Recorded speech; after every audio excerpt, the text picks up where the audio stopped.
Welcome to Modern Anarchy, the podcast exploring sex, relationships, and liberation.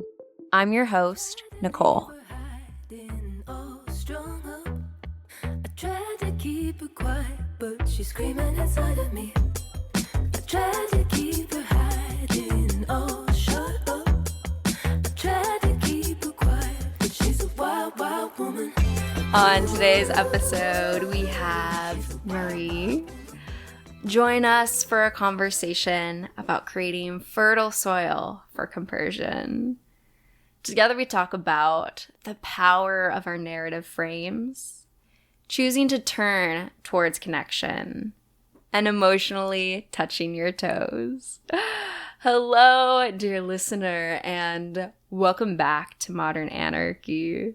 I am so delighted to have all of you pleasure activists from around the world tuning in for another episode each Wednesday.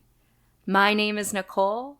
I am a sex and relationship psychotherapist with training in psychedelic integration therapy, and I am also the founder of the Pleasure Practice, supporting individuals in crafting expansive sex lives and intimate relationships. Dear listener, compersion. Yes, this is a topic that I have been wanting to explore on the podcast with you, and to have today's guest, someone who has dedicated their research and wrote a book and is so committed to this topic. What a joy. What a gift. Hello. Wow. I remember writing my doctoral dissertation on relationship anarchy, and my dissertation chair, I had submitted one of my drafts for my final lit review, and she highlighted the word compersion and then put a note next to it for correction and said, "Maybe you meant compassion here?" ?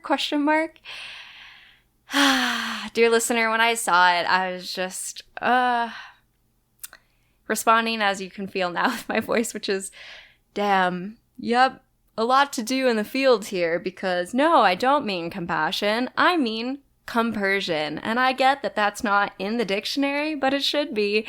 And when your dissertation chair marks that as a word to be corrected, it's a reminder of how much work is needed in this space in the field of clinical psychology. And I'm so grateful to be creating resources like this, educational resources like this podcast, and every single conversation we've had on here, all of the free resources that are on Modern Anarchy, so that one day, one person won't have to do so much explaining as I did to my dissertation chair of what that word means, right? So it's a joy to have powerful resources like this. And I just want to remind you, dear listener, about emotionally touching your toes. We'll get into that. You'll hear in the episode. But all of this expansive love and liberation, it's a practice. There's so many systems present right now, so many systems deep within our unconscious. And so just remember that it takes those small steps of gentle exposure, small steps of nervous system attunement, and small steps towards community building to become the person that you want to be, to become the type of lover and activist that you want to be in the world. And I'm with you on that journey, dancing and celebrating with you in all the wins, holding you in the tears that are definitely a part of this process, and growing alongside you each Wednesday. All right, dear listener, if you are ready to liberate your pleasure, you can explore my offerings and resources at modernanarchypodcast.com, linked in the show notes below. And I want to say the biggest thank you to all of my Patreon supporters. You are supporting the long-term sustainability of the podcast, keeping this content free and accessible to all people. So thank you. If you want to join the Patreon community, get exclusive access into my research and personal exploration, then you can head on over to patreon.com/modernanarchypodcast, also linked in the show notes below. And with that, dear listener, please know that I am sending you all my love. And let's tune in to today's episode. And so then the first question I will ask you is, how would you like to introduce yourself to the listeners? Thank you for that. My name is Marie Thouin. I am, gosh, there's so much that I could say. I'm Yeah. not even sure where to start, but I'm originally from Quebec, Canada. I moved to the San Francisco Bay Area about 20 years ago and just really fell in love with the diversity and the sort of entrepreneurial spirit of wanting to always go further in the pursuit of ideas and Mhm. wanting to create, like a better world and just feeling like everyone is on a mission and plugging in their own way to do that. And the ways that I've felt really inspired to plug in have been around intimate relationships and kind of reinventing or just like how do we move beyond the old templates of relationships that Mhm. we've been handed and actually learn to create authentic relationships in all parts of our lives, especially in the intimate realm where we are so heavily conditioned Yeah. the moment we're born with things like mononormativity or heteronormativity and all kinds of gender roles that we associate with what it means to love ultimately. Mm. So my interest, if I have to encapsulate it, is to investigate how do we liberate love from Yeah. these structures and conditionalities and really create Mm. relationships that can feel true and authentic and liberating for us. Hmm. Ah, so exciting. We're gonna have a Yeah. great conversation. I am ready Mhm. to see where our consciousness goes together and all of this. It's such an important topic, right? Yeah, liberating love. And yeah, I think the first big question, right, is talking about compersion. I know you Mm. wrote your book, and so I'm curious if you could answer, what is compersion? Mhm. So I would say the simple, short answer is compersion is our wholehearted participation in the happiness of others. But that can come in a variety of ways. After researching the topic for about a decade, I actually co-authored a definition of compersion with my colleague Dr. Sharon Flicker for the Spring Your Nature Encyclopedia of Sexual Psychology and Behavior last year in 2023. And we decided on a three-pronged definition. Two of them having to do with non-monogamous relationships, and the third having to do with more general contexts. Cool. So I'll run you through those if you'd like. Yeah, yeah, yeah. The first one is compersion is the broad range of positive emotions that we might experience in relation to our partner's other intimate connections.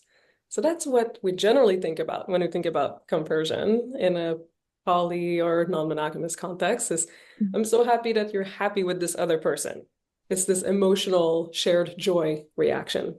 However, what I learned through my research was that a lot of people experience compersion more cognitively or Mm, behaviorally.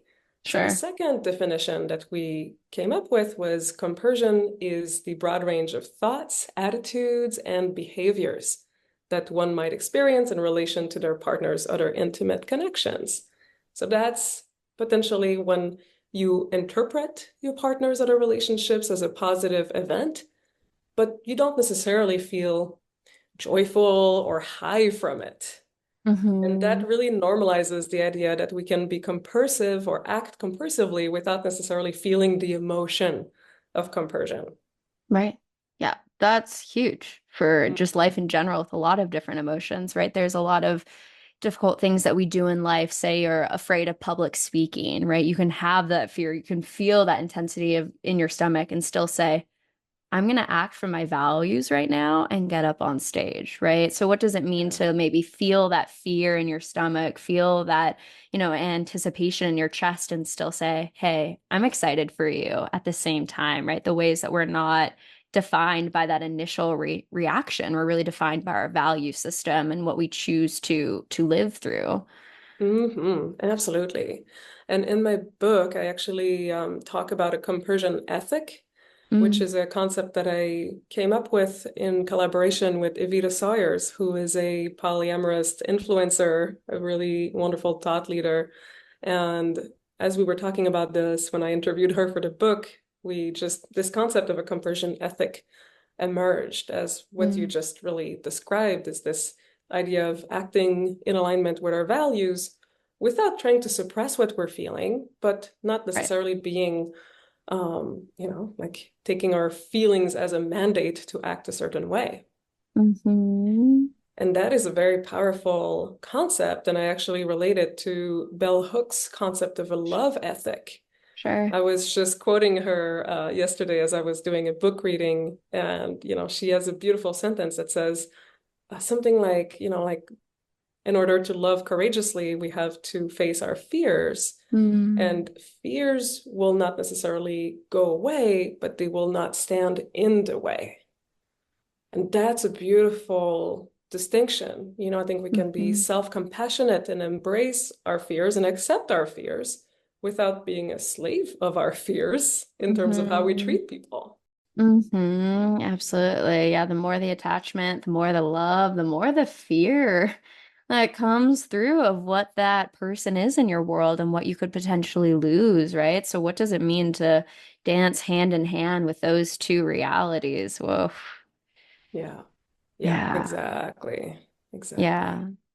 And I really appreciate that you said it's also present in other dynamics outside of a non-monogamy frame. So a lot of relationship anarchy is trying to take off this prioritization on sexual relationships and to Hmm. understand that we all have intimate relationships that do different things, whether it's platonic, sexual, romantic, however you define that, right? But to understand that we all have intimate relationships. And so I Yeah. could see how bringing in that third level as well of this happens in other dynamics, not just partner Hmm. dynamics, would also be really Yeah. important.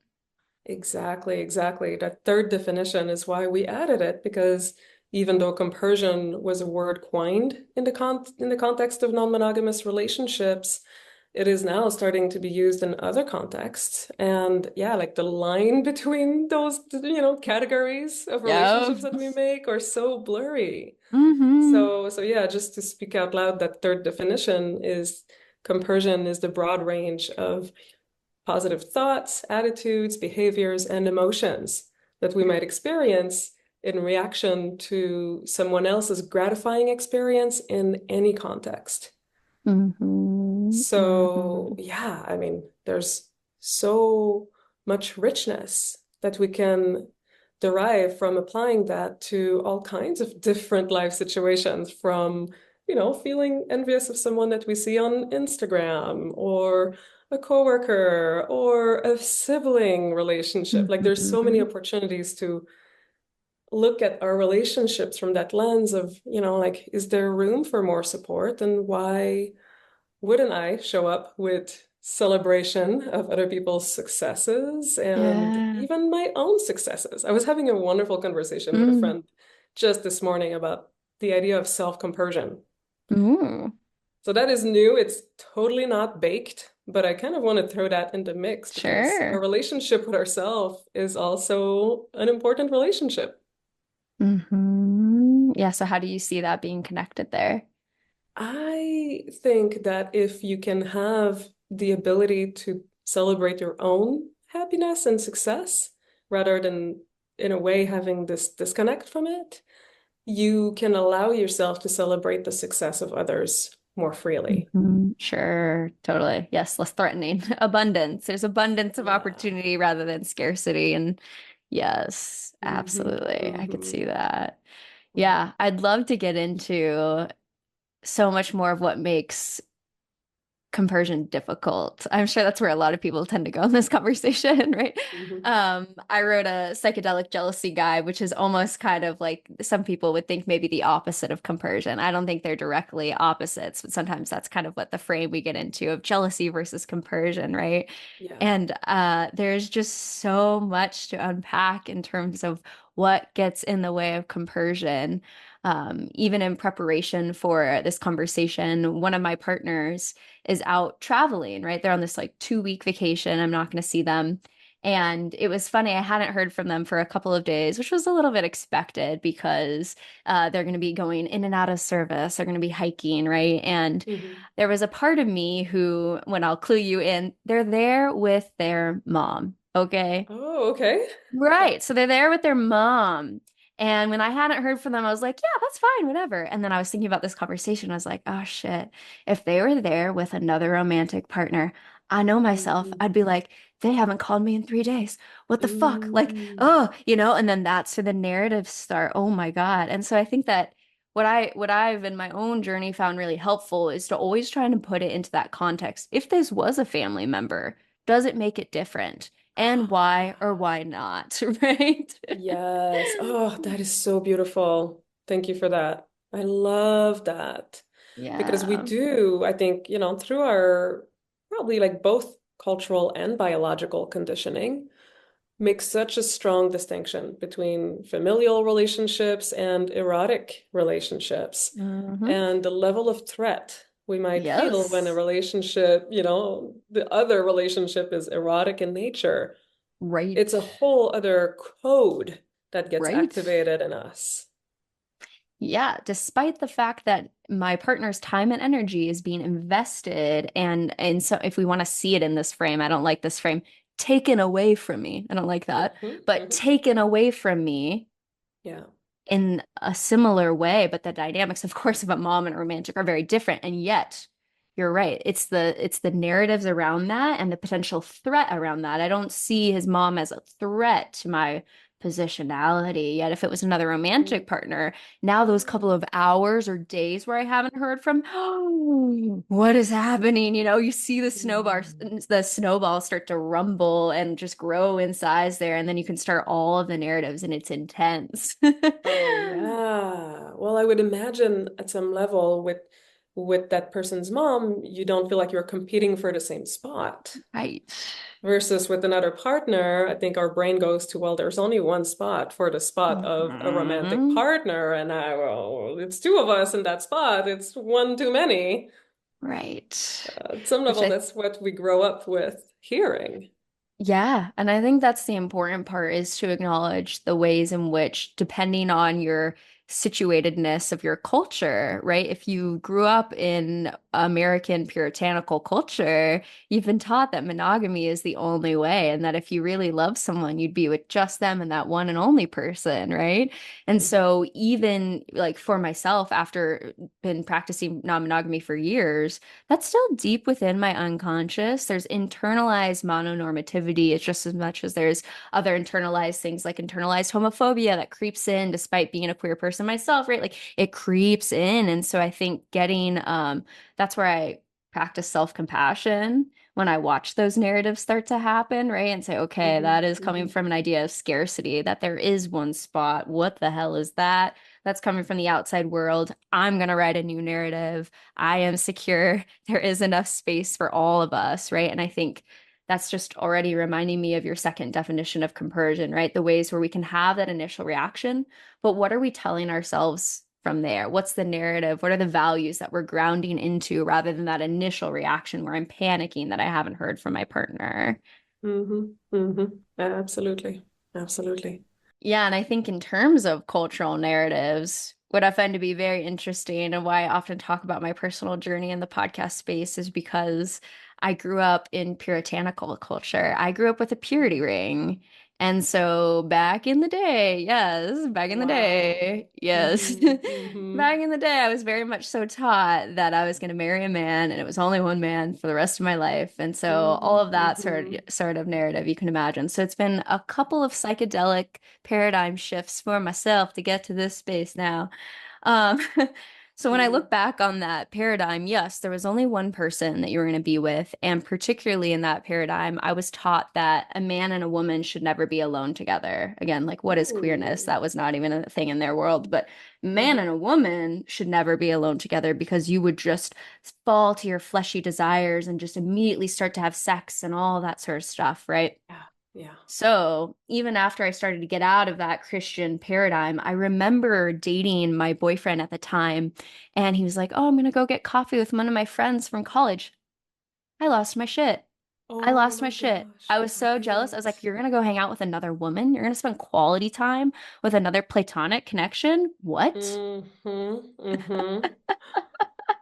Oh my gosh, that I is so know. real, so real. And, like, I think we all have some level of conditioning like that, Yes, and I feel yes. so blessed that I've been able to meet men in my life because I mostly date men. And, Yeah, I mean, I've mostly dated men who were very comfortable with me having a lot of male friends. right. Yeah. And I don't take that for granted because Yep. we all grow up with that kind of code. And I mean, it makes me so happy when I also can date a man who has a lot of women friends because I don't want to be the only woman in their life. Right. That Totally. is a lot of pressure. Yeah, absolutely. I would straight up get in trouble at the time with my Christian boyfriend. If I had other guy friends, I would get in trouble. Like, and I say Mhm. that word in trouble in the patriarchal sense of what it fucking means to get in trouble with a man who controls you, straight up. So Oh, I think it's wow. I guess I talk about all of that in context because that's kind of like the starting point of my relationship with jealousy and compersion is Hmm. complete Hmm. threat to anyone of the opposite gender because that was the Hmm. paradigm I existed is that there was only two and that I was straight and all that, right? So at the Yes. time, any sort of woman with a male was a complete threat. I think the second you become queer and then you're like, oh shit, everyone's a possibility. It makes it all complicated. Which is so beautiful and I fucking love it. But that's like Oh, the tipping point once you realize that, well, so they can't have any friends at all? Oh no, it's just I know. right? That's when things starts to shift. Hmm. But Hmm. but I say that as someone who then like the first time I was dating someone who said they were polyamorous, I looked at them and I said, if you loved me, it would be me and only me. Hmm. And I meant that in every full sense of the word. And so just all of the hops and changes it has taken to be a fully like polyamorous relationship anarchist now. Oh my God. Yes. Whoa. Oh my gosh. I'm so curious. Were there like highlights on that path of transformation for you from one paradigm to the other? Like, were there like moments or tools or experiences that really took you to a different place? Or was it really gradual, like one experience at a time, day after day? Yeah. Probably yes and, right? Always. I think Mm-hmm. definitely Mm-hmm. deciding to do your dissertation on the topic helps a lot every day that you're Uh-huh. researching it for sure.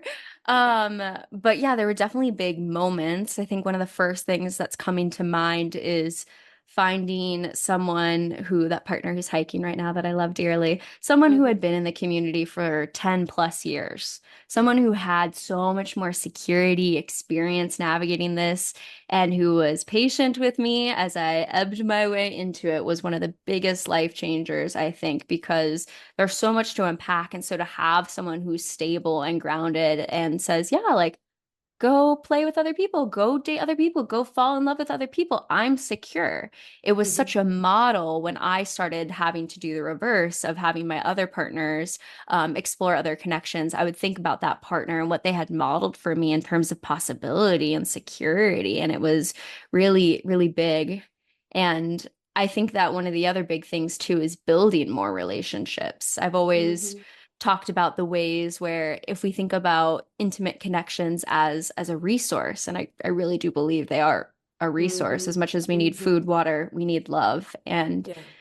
the more that I've built multiple relationships of love and connection, the easier I have found compersion because there is not so much of a threat. This is not my one source of water. Mm. When I have Mm-hmm. multiple flows of rivers into me, I'm Mm-hmm. not so concerned. Mm-hmm. Mm-hmm. Oof. Oh, yeah. Well, that really resonates, and that totally just comes into my roadmap of compersion that Mm. I discuss in the Hmm. book, which is that compersion emerges from a multitude of factors in an ecosystem. It's not like you can do this one thing, in your brain and boom, you're going to feel compersion. It is Right. about cultivating a fertile terrain for it. And that includes, individual factors, that includes relational factors with your partners and metamors, and that includes community.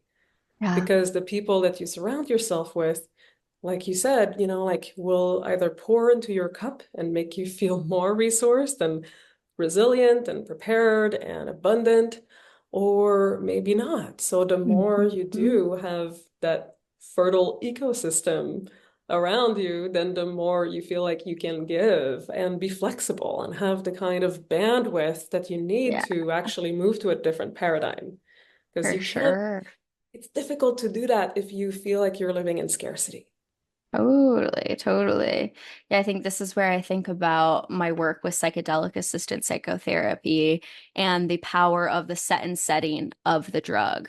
I think Mm, everyone wants to have that good trip. Like, I want the mm, compersion. I want to have the good trip. I don't want to have a bad, scary trip and experience jealousy. And mm, it's like, hey, all of it is possible. For all of us who think, oh, I've been having so many psychedelic trips, I'm so deep into poly, I'll never be jealous again. It's gonna happen.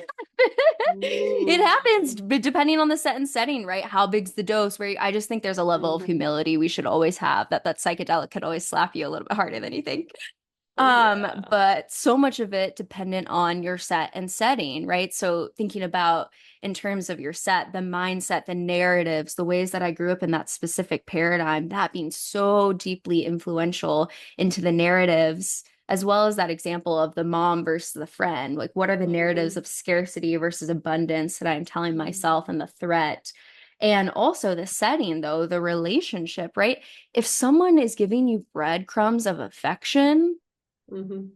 how the hell are you going to feel compersion for them and their other dynamics? I You know. shouldn't. You shouldn't, you know? Like jealousy Yeah. makes sense in that world, right? Right, right. It's like if you're starving and someone takes, a bite from your plate and gives it to someone else, it's hard to feel happy for them. It's really, really Mm. hard. But if you feel like you're satiated and someone takes a bite from your overflow and gives it to someone else, you're like, great, yeah, that makes Mhm. sense. It doesn't take Mhm. something away from my own resources. Yeah, That absolutely. makes all the difference. And I think a big thing that I've noticed too is the orbits, how the frequency of the people that are in your lives, right? And as well as the meaning making of who they are. So I was like, I nerded Mhm. out. I physics, right? Force, gravitational force and attachment is equal to mass times acceleration. So the mass, like the narrative of who this person is, what sort of role are they playing in the significance of the vision of your dream and who they are with you, as well as Mhm. the acceleration in your orbit. How frequent are you seeing them, right? So Mhm. I've Mhm. found that the people that orbit much closer to me, the people that I see often throughout a week consistently, oh, the fear and difficulty of tapping into compersion is so much higher than a Mhm. comment partner or someone that I see Mhm. once every couple of months. Like that Mhm. compersion space, so easy. Again, I think it's about threat, fear, all the narratives, but the closer it gets to importance and weight, tying back to what you said earlier, right? Love and fear. Woof. The Yeah. closer we get to that, the more fear and the difficulty it can be tapping into that compersion. Oh my gosh. Yeah, there's so many things I could say about that. And also, I would add a discussion of power dynamics Sure. because oftentimes, there might be a power dynamic where, okay, we're spending this amount of time, but I would like to spend more and you would like to spend less, or, like who is perceived to like the other person more. There's Mhm. those sometimes very subtle dynamics of, like scarcity versus feeling like there's a lot of love to share that can really play into it. Like if I have a partner who I perceive as being a little needy, I will easily have compersion if they have someone else that can help meet their needs, because that's a relief from the Right. pressure I might otherwise feel to fulfill all of their needs, even if that feels like a lot. But if I have a Yeah. partner who I feel like, gosh, I don't have enough of their time and attention, then them finding another partner might feel like, wow, I'm just gonna end up with crumbs. I'm gonna have even less. I'm gonna have even more of this feeling of deprivation.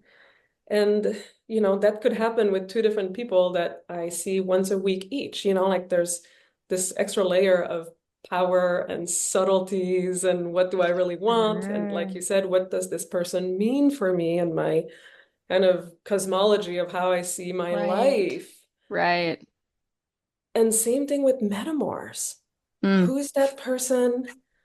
How do they make me feel? Do they make me feel insecure? Do they make me feel validated and valued? Do they make me feel threatened and distrustful? Do they Yeah, make me feel disgusted? Like, oh, how could you date this person? That's gross, or that would not occur to me to have this person in my intimate ecosystem.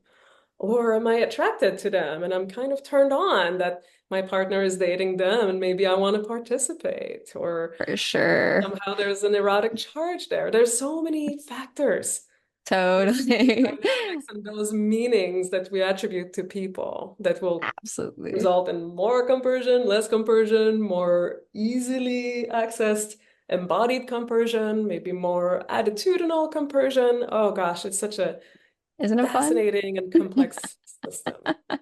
I love it. I love it. It's like, yes, it's so dynamic, right? There's so Yeah. many different things. I was just thinking, yeah, oftentimes when I think I notice that when I'm also attracted to the person that my partner is attracted to, I'm Mhm. way more jealous because there's also a Ooh. drive for me and that person. And I think Hmm.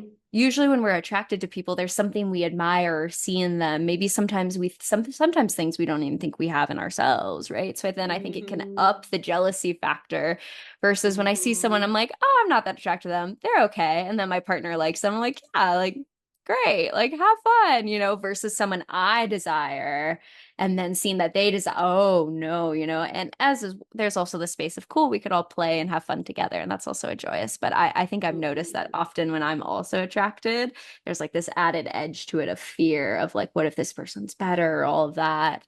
Yeah. Um, but Yeah. wow, just the power of also acknowledging the chasing of the partner that is the partner that maybe you're chasing, if that's the energy dynamics we want to say it as, is you're reaching for more and more from that person to feel them go away, feeling like such a loss versus the partner who is clinging to you. And then that Hmm. feeling like such a relief. That is such a big insight. Hmm. I'm kind of like digesting and chewing right now and thinking about my Hmm. dynamics of how that impacts, yeah, which ones feel more of a heightened sense of jealousy versus compersion. Oof. Yeah. Whoa. I know. It almost feels like a little dark to talk about because I think Mm, oftentimes we want to talk about compersion as this just glorious, empathetic, altruistic phenomenon of like, wow, it's a virtue. It's something that you just do because you love so much. But then when we start dissecting, like, why does it come up or why does it not? I mean, of course, our ego mechanisms are at play. And, if we benefit mm, from a certain situation, we're more right. likely to feel compersion than if we don't Yes. think we benefit. And that is so human. That is not something Yep. I want to shame or put down, but it's interesting to understand sometimes the difference between I think, the ideological ideal that we place on a concept like compersion and how it really shows up in reality. Absolutely. Because we're always trying to keep ourselves safe, whether we Yeah. are consciously aware of that or unconsciously, we're trying to keep ourselves safe. So if my partner really likes that very attractive person that I equally find attractive, oh my God, what a threat. What a threat. Hmm. So then, and I might not be thinking that in a conscious way, right? But I might start Yeah. to feel it in my body. I might start to feel that tightness in my chest, that turning in my stomach. And then we're already in the fight, flight, freeze, right? It's that much harder to get Hmm. back into a compersion state. So being able to, I always talk about the importance of regulating with the body first, right? Because again, the attraction to someone else, hearing that as a threat, that is a classically conditioned cultural narrative, and it is producing a somatic response in my body. And I first want to work with the somatic response, like why we're trying to calm ourselves down when our bodies are already activated. So being able to start there, I think Yeah. once you work on that somatic state and you're regulated, that's when we can make our choices about our value system. So I usually how this would go with a partner would they'd be like, oh, I found this really cute person. They asked me on a date. I'd feel the stomach turn. Oh my God, oh my God. Great. Okay, I'm gonna take a deep breath with that. Like, whew. Wow. Okay, I'm really excited about this. Can you tell me more about who this person is? Like, but I had to take that initial deep breath, and it's much easier now. And I think if we're really, really honest at the beginning, it's lots of crying. Mm-hmm, Lots of crying at the mm-hmm, beginning when you hear that first comment, you know, and then now it mm. just eases with time. But it was always that active choice of like grounding a body, and then how do I want to choose to show up? Yes. Oh my gosh, I love that. Both the honoring of what is actually going on and really being with yourself and not abandoning yourself in favor of an ideology. Right. But then in the same breath or in the next breath, asking yourself, really, who am I? And how do I show up? Because that's really who am I think is how do we show up to ourselves and to other people. So those Hmm. things are not mutually exclusive. They're very complementary. And I think that's the crux Yeah, of transformation, honestly, is totally. being with what is and then asking that question, how do I show up now? Yeah, and the empowerment of it, right? Like I get to Yeah. choose. Sure, that initial reaction that my body had, that fear was not my choice. But now I'm going to choose to take the deep breath. I'm going to choose to ground in these values, right? Like that empowerment there is so important. And I think that that's a big shift from a lot of what we hear about romance and relationships, right? There's often, I think, even at the worst context, if we go to the full intensity of it is that like in some states in America you could murder other people out of passion and it be Hmm. allowed because it was romantic passion and that you murdered the other Hmm. person because you were in the throes of love and that's what you do. Whoa.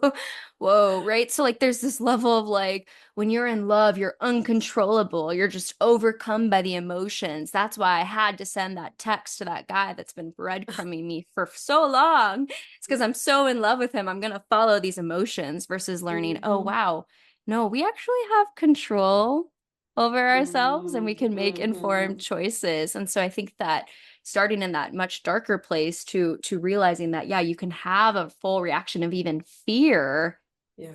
and grounding and deciding I'm going to show up with compersion as a choice, underlying choice. I'm going to step Hmm. into compersion. Hmm.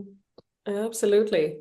Oh, it's fascinating, the idea of how do we interact with our emotions, and oftentimes emotions like jealousy and fear do feel like an altered state, Yeah. when we go into a fight or flight response, like in that moment, we might not feel like we have a choice, but Yep.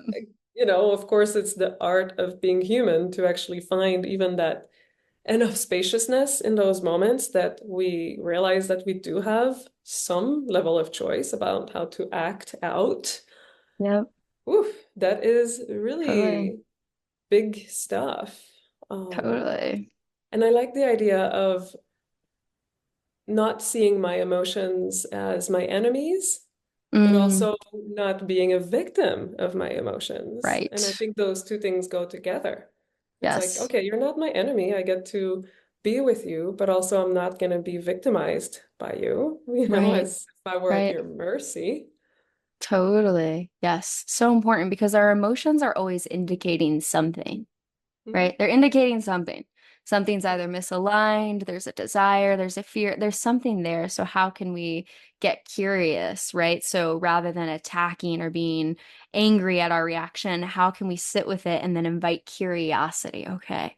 Where do we Mhm. think this might be coming? What are some of the threads that are underneath it? And then, like you're saying, not being a victim, being able to decide how you want to respond from there. That's a very different relationship. And as you were talking, it was making me think even just about like panic attacks as someone who was diagnosed with generalized anxiety back in the day and became a psychologist and therapist, right?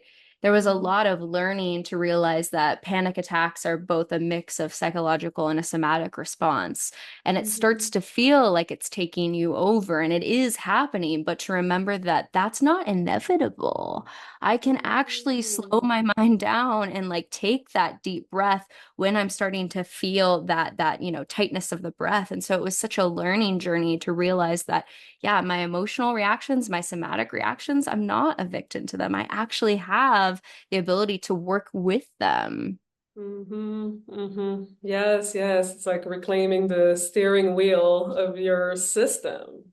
Totally. That's Yes. very powerful and very not only personally transformative work, but eventually, I think, very collectively transformative work. Imagine if everyone could have these kinds of tools and that kind of awareness and that kind of internal empowerment and mobility, to really get to decide who they're going to be. Like, what kind of world would we be living in right now? Mm, I love to feel into that world. I really do.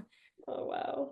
It It'd be feels so far very away, different. but those kinds of conversations like the one we're having give me hope, that Hmm. we all, like can learn these skills and we all can change ultimately. Right. If we can do Right. it individually, that means we can do it collectively. Right. Absolutely.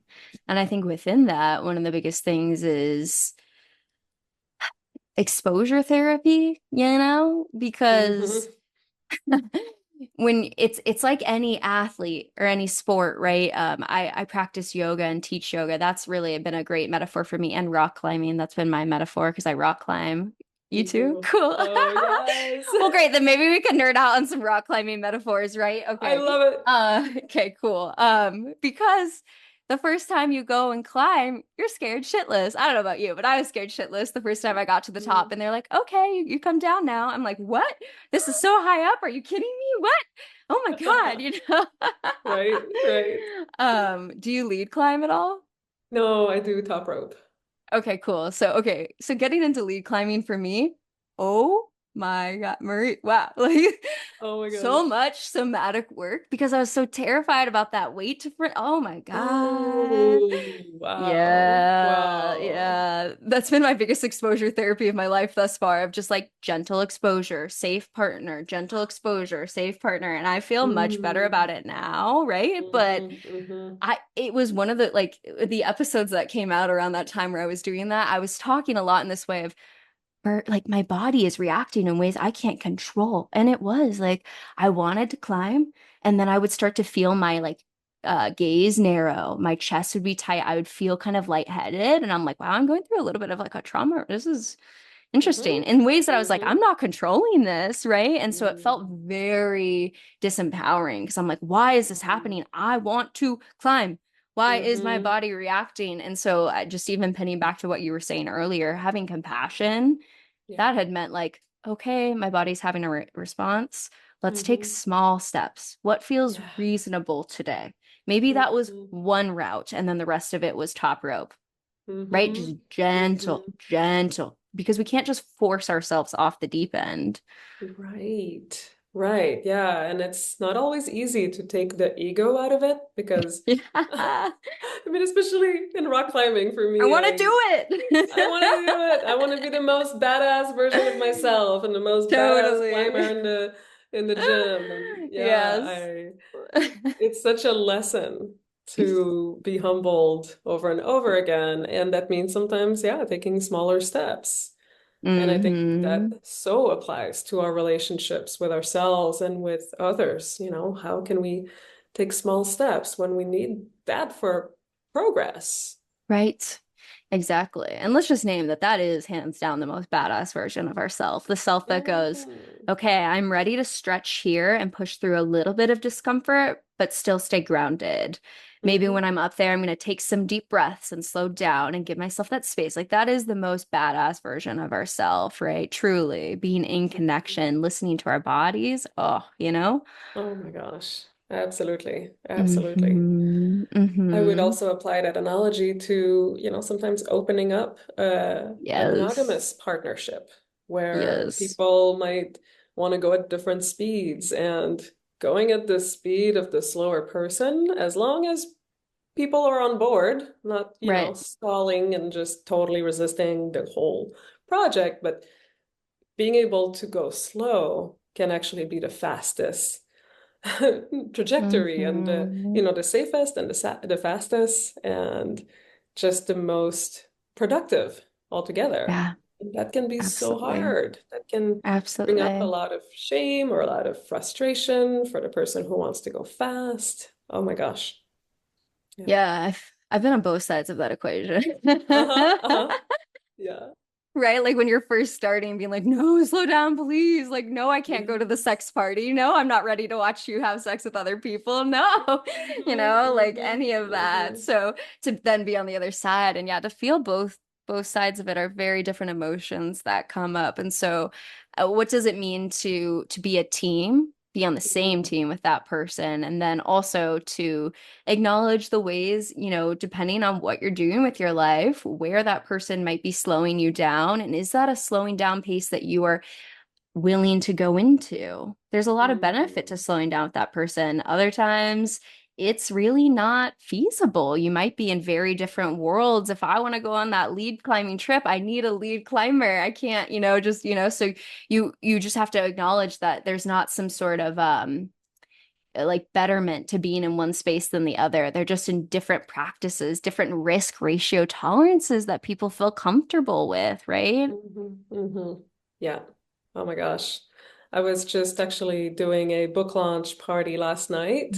Cool, I know congrats. the podcast will be published probably in 2025, so this will be old news, but I'm Yeah. publishing my book now as we're recording in 2024 in July.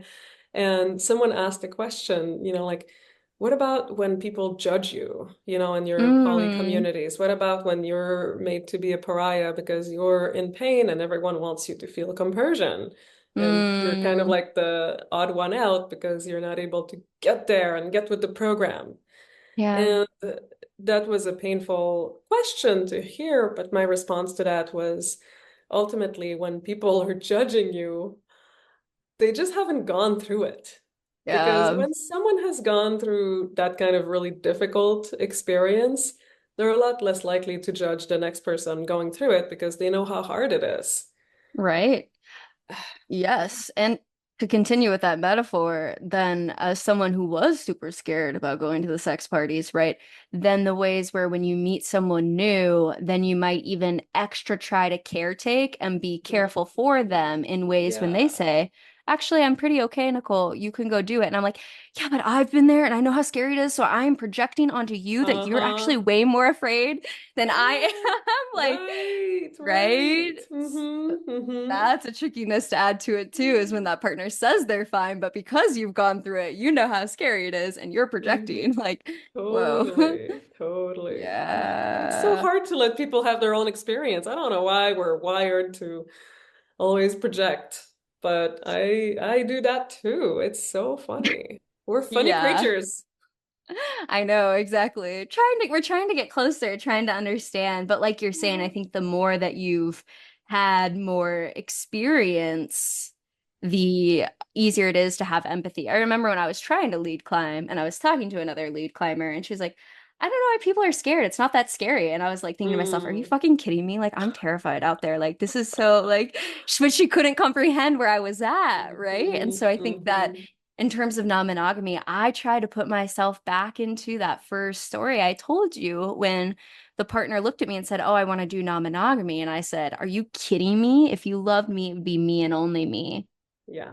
It's hard to tap back into that previous consciousness now because I feel Mm. much more safe and I still get scared. I'm not, above that, but like the things that scare me now are so much, or the things that scared me then are so much less triggering. And I think it's hard because if I tried to sit my younger self down and say, hey, this is going to be a tough journey, but it is going to get easier, I'd be like, you don't understand how scared I am. Stop. You don't even get it. Like, you know what I mean? Mhm, Like, mhm. whoa.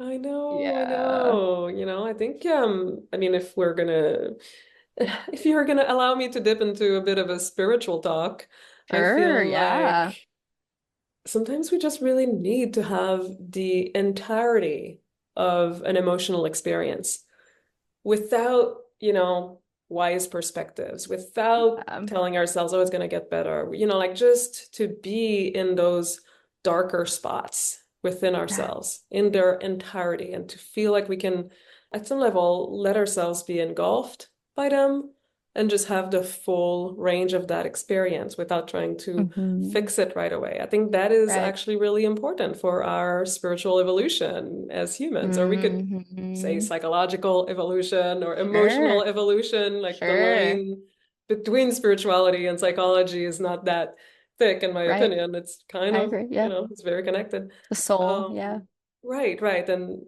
that means we can actually expand our consciousness when we let ourselves actually face our fears in their entirety and survive them and wake up the next day and be like, okay, like I am afraid, I was afraid, but things are okay right now, and Hmm. have those experiences and let ourselves have them. I think Yeah. it's uncomfortable, but it's Yes. necessary. Yeah. Yeah. It's And necessary. that, There's no shortcut. yeah. No, no, there's no way out but through, right? You Hmm. gotta go through it. And at some point you do pick yourself up, right? And we keep going. But yeah, to allow yourself that full space to feel it and to feel what you need to feel. I think that makes me think about the systems, right? Capitalism, all these other systems and forces that will have major tragedies, like on a grand scale in our country or community or close inner circle, and you have to show up to work the next day, right? Like, I don't have time to Hmm. grieve. Are you kidding me? Right. So I think Right. part of that is also our culture in ways that we don't create space to really feel these emotions. So we're used to having to just like, next, next, next, here we go, next thing, next thing, next thing. Hmm. But the power of unpacking some of that, of getting deeper into that, oof, in the psychedelic work, we would always use the metaphor because you take a psychedelic and then this stuff comes up to the surface way faster than you even expected, Like Hmm. so we would always talk about that kind of like a splinter, right? So when you have a splinter in your finger, it actually hurts to try and start to pull it out, right? As you start to Hmm. pull, you're feeling that pain. And so often we'll just say, nope, put it back, put it back, put it back, put it back. We're not going to pull it out right now. But then we're Hmm. walking around with this splinter getting triggered all these points, right? Versus, okay, Hmm. wow, I'm going to actually spend some time to be with this emotion, to process this Hmm. emotion with communities, with a healer, right? And actually go through that pain of pulling it out because in the long run, there's so much more healing there. But in the short term, you have to go through that pain and really feel that. Right, right, exactly. Like there's no anesthesia, there's no spiritual bypassing that's gonna help. I mean, and it's funny because I think people who have not necessarily worked with psychedelics might think like, oh yeah, like the drugs help, or they make it easier, or that's kind of an assumption that people make. But like, no, I mean, it helps it come to the surface and you have to feel it all. Yeah. And I think it can, catalyze also like that process, and still you have to do the hard work of feeling it and processing it and Yes. embracing it and surmounting it and, Right. reckoning with who you are. Yes, that's why it's so intense, right? And like preparing clients for the possibility of ego death and what that might bring up as an informed consent of ethical prep, right? Because you're Mhm. right, you could go into such a space that coming back to reality, you are not the same person, right? So there's so Mhm. much there. And I do feel that way about non-monogamy, right? Like Yeah. I have gone to spaces in terms of my perspective of liberated love, what we started this conversation out with, that I cannot go back into that box of that Mhm. self way back in the beginning who was upset that my boyfriend was going to go get coffee with a platonic person. There is Mhm. no going back into Mhm. that box now that I've stretched. That seems absurd to me. Mhm. Mhm. Yeah, you've left that skin behind long time ago. Yeah. Yeah. And I here's think another reason to have hope, for transformation is when we do totally. look back at who we were, and we just know that we can't go back and that we are in a more expanded place with more internal mobility, more access to who we are, more access to love and acceptance. I think, we have this extraordinary ability to transform and shed skin. Right. Yes. And so often my pleasure practice clients will want to keep growing and evolving and expanding because that's the space we're all in, right? What does it mean to keep liberating love? And so they see that goal of compersion, deeper compersion, deeper compersion.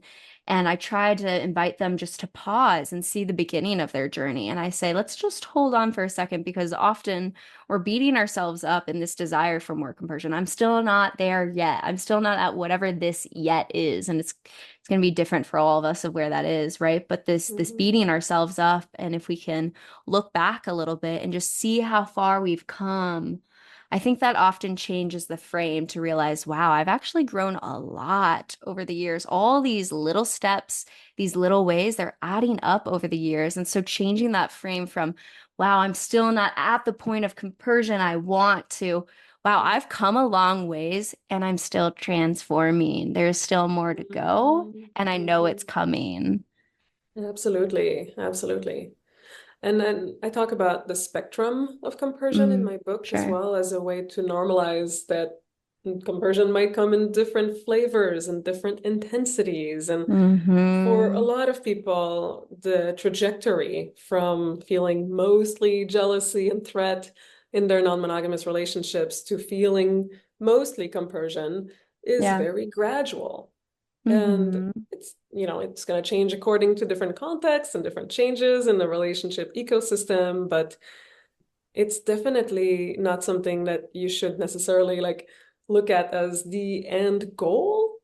I think really focusing on the process, on the journey rather than the destination can yield Mm-hmm. just much better results. Because if you look at the conditions in which compersion flourishes, which are things like security and consent and transparency and abundance of love and Yeah. reassurance and community and self-care, like all of these factors create this fertile terrain for a wonderful relationship. And Yeah. rather than just focusing on compersion as this like, oh, I want to feel this thing, Right. focus on cultivating that beautiful relational garden. And compersion might Mm-hmm. emerge here and there in different ways, different flavors, different shapes, but just focus on the garden. And Right. and that is going to yield many fruits. Right. Right. Right. That cliche, like it's the journey, not the destination, right? Yes, it applies. Yeah, it One of those totally. goddamn cliches that Yeah, apply I know. perfectly.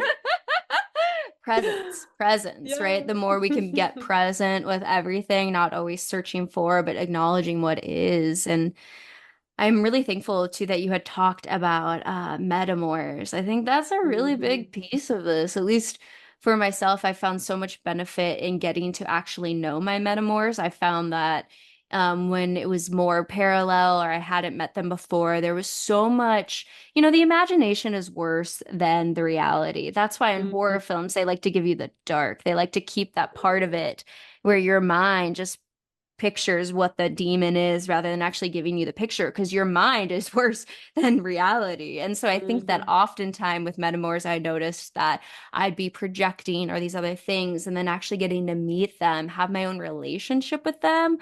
Whoa, that changed so much because now there's someone I know, there's someone in my network, there's someone in my community, and how much that has really changed the access into compersion.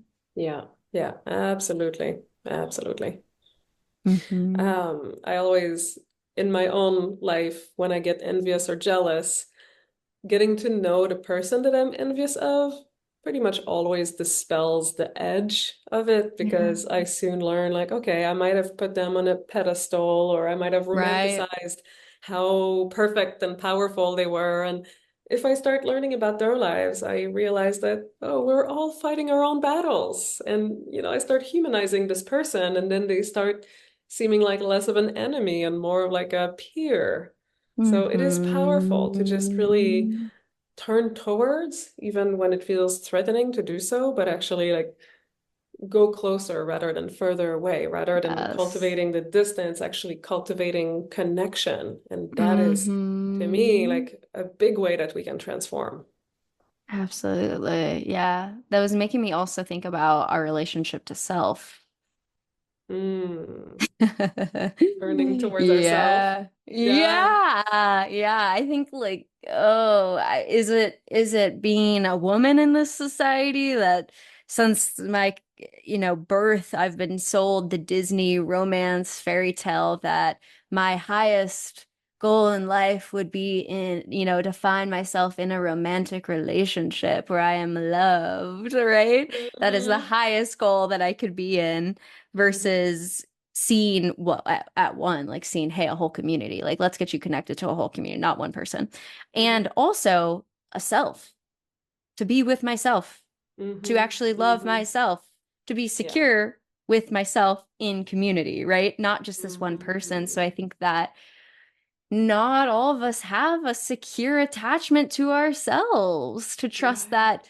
should this person actually end up leaving us, which is a possibility, that we would be okay. Hmm. Hmm. Yeah, I think that is one of the foundations for being able to share the happiness of others, is to know that we'll be okay. If we don't feel deeply that we can be okay without this person in this role, we are going to be, of course, so vulnerable to feeling threatened at every turn. Hmm. And it's easier said than done, but it is something that we can cultivate through, Hmm. self-care, self-love, self-acceptance, really practicing having our own back.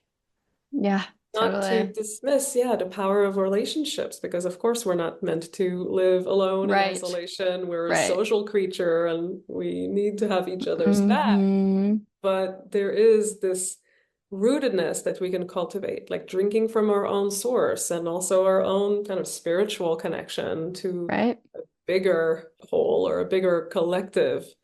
And that is so anchoring and so grounding, and it Hmm. allows us to approach our relationships with a healthy degree of autonomy and, Hmm. interconnected autonomy, Right. but still this sense of, okay, I can stand solidly rooted in my own self, and you can stand in your own self, and we can interact from that rather than feeling like Hmm. my only source of love and Right. okayness in the world is from you loving me in this particular way and Right. choosing me, Right. Right. validating my existence. Right. Exactly. Exactly. And I appreciate the words of interconnectedness because so often in our Western context, it's like, love yourself before you love anybody. And if I've learned anything in psychology, it's that that's a chicken and an egg situation here, friends. Mhm. Like we need good community that loves you to love yourself, just Yeah.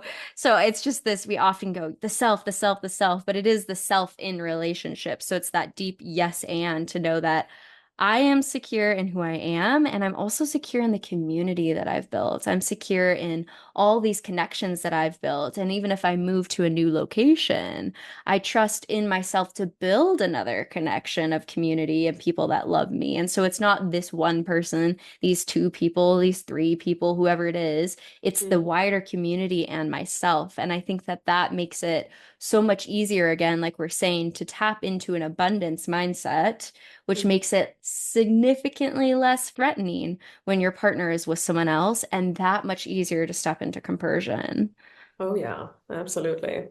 Yeah, and that is Mhm. very powerful what you said about, well, even if I were to move, I could make new connections, new friends. I have that ability to care for people, and I have a lot to give ultimately. Like, I think that assurance to be able to look at yourself and saying, like, yes, I'm not empty. I have a lot to offer. I have a lot to share. And you could, Mhm. take me and drop me, in a different location, and I would be able to connect with people. Yeah. That is, Hmm. I think, like a big vector of safety within ourselves. Yeah, absolutely. And I think also this I was watching this YouTube video that was talking about TikToks. Now we're just diving deep like through Hmm. levels of social media. A YouTube video talking about the TikToks of trad wives. Have you heard about trad wives? No, what is that? It's like I'm behind. yeah, it's traditional wives, which if Mm. you get into the context of how traditionally wives were working on farms and cultivating and collecting crops too, folks. Hmm. But in this concept of what a trad wife means, it means someone staying at home with the kids, choosing that sort of lifestyle. And this video was talking about the ways all these women were saying, oh, like it's okay. My husband is never going to leave me. Like, I know that. I know he's not going to Mhm. leave me. And Mhm. all the other people who had gotten out of that lifestyle of trad life saying, yeah, you thought that all the time. And one, he might. But two, like the people who were saying that left the culture, you might want to leave him.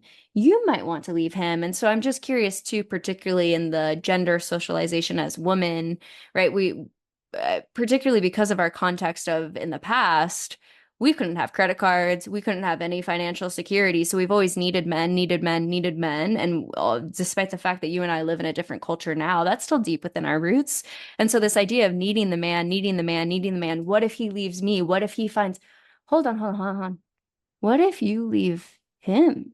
Mhm. Mhm. How often does that go through your head? That I'll tell you, that does not frequently go through my head of jealousy. I'm usually like, what if they leave me? What if they leave me? Not, Yeah. wow, what if I actually find other people? Whoa. And I think Mm. finding balance in that, we should not always be fearing the threat, but at least knowing that it's a both yes and like they Yeah. might leave you, but you might also find other people yourself, my dear, that call to you. And it's not always this sense of them just leaving.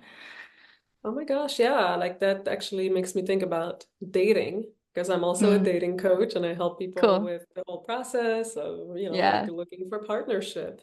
Yeah. And oftentimes when people are using online dating and going on dates, the first question they ask is this person gonna like me? Are they liking me? Are Mm, they gonna right. choose me? And that becomes the focus rather than do I like them? How do I feel about them? Do I want to, go on a date? It's interesting how a lot of us are quick to devalue ourselves and just put the power in the hands of other people. And I see it in all different gender and sexual orientations, configurations. But I Sure. think particularly in women, who are Right. socialized in a heteronormative culture, like the idea that, yes, it's the man who's the chooser can be so ingrained, so ingrained. Mhm. Absolutely. If we could step into more an abundance mindset of all this, oh, the empowerment, the trust, just Mhm. I feel it now in this very moment, just in my own experience of what it means to be sitting in more confidence of my own self and Mhm. all of these things that we're talking about, and the ways that compersion is so much easier to tap into when I know that I am secure in my community, when I know that I'm secure in who I am and the relationship with that person is secure. I Yeah. just don't know how I could package it into a small little box for my younger self to take in a pill form, right? Like, Mm. I just pinning back to your question of what were there these big moments or not, I almost feel like it is just this continual practice of each Mhm. day stretching a little bit further, a little Mhm. bit further, and a little bit further. And then one day kind of looking back and being like, damn, I can touch my Mhm. toes, like, wow, whoa.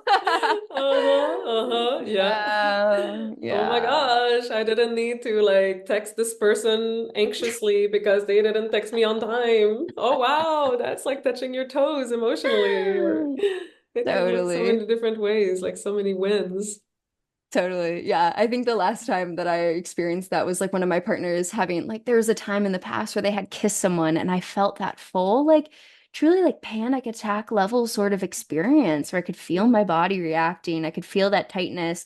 I felt my gaze narrow. And then the next time they had gone on another date and kissed someone and me saying, okay, I feel a little bit activated, but I'm certainly not on the floor crying. That's progress. We can Yeah. celebrate that today, right? Like, what does it mean to Hmm. celebrate that and not, again, like we were saying earlier too, not expect to be at full compersion, just to see that, like, wow, I've progressed a lot from crying on the floor. This is actually a really big day. Yes. Right, right. Yeah. Yeah, and I Yeah. think making positive associations with those moments can be so powerful.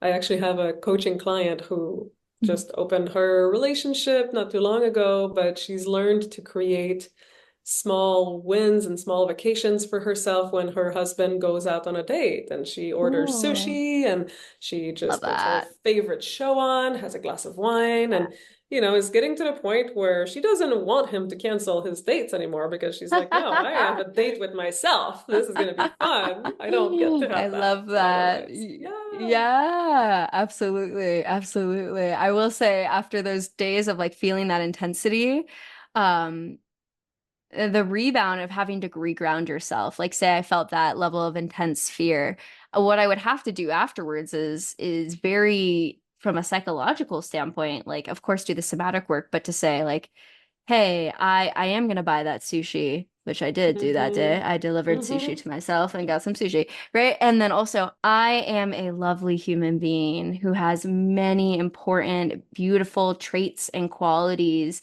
and I feel secure in myself.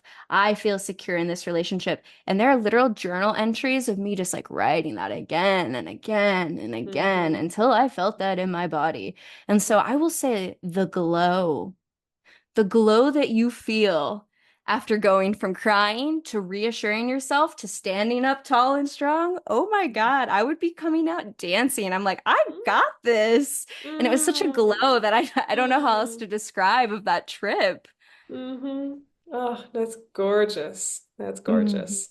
And I'm so Mhm. happy that you're, like becoming a psychologist. And probably by the time this episode is coming out, you are a psychologist and you're able to See, help people crazy. with that kind of process. I mean, I think it Yeah. takes more of us, like I think coaching and therapy are such powerful modalities to help, take people a little bit by the hand and be like, okay, here's how you can change, like not in like, a way where like, oh, you're broken and we need to fix you, but Yeah. like, here's a path of transformation that is actually possible to walk Right. on and see progress Hmm. and see change. Right. That is such a Right. gift to humanity. Hmm. And to know that you're not alone in it. Yes, Yeah. exactly, exactly. Yeah. Yeah, yeah, we're all pulling each other Yeah. up. Yeah. Well, it's been such a beautiful conversation, and I want to hold some space too. I always check in with each guest and just see if there's anything else that you wanted to share with the listener. Otherwise, I can guide us towards a closing question. Um, Gosh, I don't really have anything that pops into my mind right now. But thank you Okay. so much for this Great. conversation. It Of was course. Yeah, it's really so lovely and fun. Yeah. inspiring. Yeah, I love it. These conversations, pinning back to what you said earlier about some relationships that bring you life, right, and energy or take them Mhm. away. Always in this podcast space, I'm having such energizing conversations that bring more life Mhm. into my world. And so I'm always very thankful. So thank Mhm. you. Oh, beautiful. Yeah. Thank you. Thank you for having me. Yeah. All right, so I'll take a deep breath with you. So the last question that I ask every guest on the show is, what is one thing that you wish other people knew was more normal? Ooh. Yeah. Let's go with not experiencing emotional compersion all the Hmm. time. I think one of the biggest questions slash complaints I get in reaction to my work and my research on compersion is a version of, oh gosh, if I don't feel compersion, I'm not feeling Mm, poly enough and I'm not feeling good enough. mm, And I just want to reassure people that that's not the case, like it is not, it is contextual and it is yeah. absolutely normal not to feel it right away or not to feeling in every context or not even to, maybe you never feel that blissful kind of archetypal compersion feeling. And that is totally all right. And that doesn't mean you can't be a loving, caring, empathetic partner and human being. Absolutely. Yeah. To choose those values, right? Whether you feel it or Mhm. not, but choose the values that are in Yeah. alignment. That's one of my favorite things to do with clients is to, before they do the psychedelic trip of non-monogamy, to get really clear on your values, both for yourself Mhm. and how you want to show up for other people, right? And so Mhm. even those days of me crying on the floor, right? What did it mean to ground in my values? Because I'll tell you, I was certainly not feeling compersion in those moments. It was lots of fear, Mhm. right? So like, Mhm. Mhm. what does it mean to ground in your values? And that always is a choice that we Yeah. can make. Yeah, well said. Yeah. Thank you for that. This was such a great conversation. And before I let you go, where can people find you? Where can they find your book and all of the work that you're doing? Absolutely. Well, people can easily find me at mariethouin.com, and everything is plugged into there, my free 30-minute exploratory session, as well as all my resources on compersion and mindful dating. And I also have a full other website dedicated to my compersion work, and that is whatiscompersion.com. And there's extra resources and worksheet that people can download to sort of self-assess the strengths and weaknesses in their compersion ecosystem. That's a really Cool. great tool to bring along with your coaching or therapy sessions. And yeah, just follow me on Instagram as well. I'm at love_insight_dating. Great. I'll have all of that linked below in the show notes. And I just want to say thank you for coming onto the show again. Thank you so much. This was Yeah. lovely. And thank you Yeah, for so much doing the fun. amazing work you do in the world. Thank you so much. I appreciate that. Yeah. If you enjoyed today's episode, then leave us a 5-star review wherever you listen to your podcast. And head on over to modernanarchypodcast.com to get resources and learn more about all the things we talked about on today's episode. I want to thank you for tuning in, and I will see you all next week.